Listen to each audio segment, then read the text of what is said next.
Hello and welcome to Background Screening Tips and Tech. I am your host, Tim Santoni. This is the 2023 PBSA Preview Show. This year, PBSA will be celebrating 20 years. The organization, formerly known as NAPBS, has evolved into the voice of background screening on a global level. PBSA supports the background screening industry in many ways. They are on top of the legal challenges and legislative issues that impact the industry. They created an accreditation program to enhance the profession. They also facilitate training and networking to promote collaboration and advancement of knowledge. The PBSA annual conference, which moves from city to city throughout the U.S. each year, and the mid-year legislative and regulatory conference held in Arlington, Virginia every year are two of their big events. The opening gala at the PBSA annual meeting this year will be held on Sunday evening and is a black tie optional event to celebrate the anniversary. Last year, PBSA held their annual conference in Denver. This was the first PBSA conference post-pandemic, and there were nearly 800 people in attendance. The attendance was up significantly from the 2021 conference held in Anaheim that was truly a hybrid conference with approximately 400 in-person attendees and 250 virtual attendees. Now let's talk about the location. This year, the event will be held at another Gaylord resort. It will take place at the Gaylord Texan Resort and Convention Center in Grapevine, Texas, which is conveniently located about 10 minutes from the Dallas-Fort Worth International Airport. It will take place from Sunday, September 10th through Tuesday, September 12th. I have taken a quick look at the scheduled events and meeting topics. One thing stood out to me right away. There are an increasing number of lawyers speaking at the meeting. I'm used to hearing from Pam Devada of Cypher Shaw and Scott Paler of DeWitt.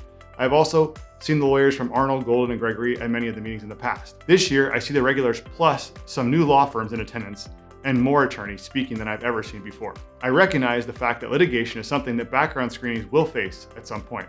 So I guess it's good to hear from attorneys, but the increasing number of lawyers, along with the mock trial panel where a background screening company will be on trial, are a sign of things to come, and this is not a good thing for our industry. The mock trial should be a kick as there are several trusted advisors on the panel, and I understand there might be costumes involved. The trial will center around a background screening company that was sued for failure to report a serious criminal record, which led to a dangerous employee committing a horrendous attack on a customer at their employer's premise. It is nice to see more attorneys coming to the meeting to inform the background screening industry, but is this a sign of what's on the horizon, or is this just law firms deploying marketing dollars to capitalize on an industry they see as a target?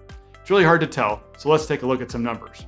In the July edition of the Background Buzz, published by Barry Nixon, I noticed that litigation trends reported show that FCRA lawsuits filed in 2023 are down by almost 8% compared to 2022. Due to the increasing number of sessions and diverse topics being covered by the speakers and panels, PBSA allows you to search and monitor topics by track. The tracks are color-coded and include the following areas of focus: business, drug testing, hybrid session, international, legal and compliance, other, qualifies for PDC, tenant screening, vendor demo, and virtual. In addition to the PBSA coordinated program, there are always great parties held by the industry partners. The first invite I received was to the Texas with a Twist party to be held on Monday evening. This event is being hosted by TazWorks, Data Divers, Truve, BISI, TransUnion, Inform Data, FAMA, i3Screen, and Affirm. I look forward to seeing all of you guys in Dallas, and feel free to connect with me on LinkedIn if you want to set up a meeting. Thank you so much for tuning into Background Screening Tips and Tech, and we will talk soon. Thank you.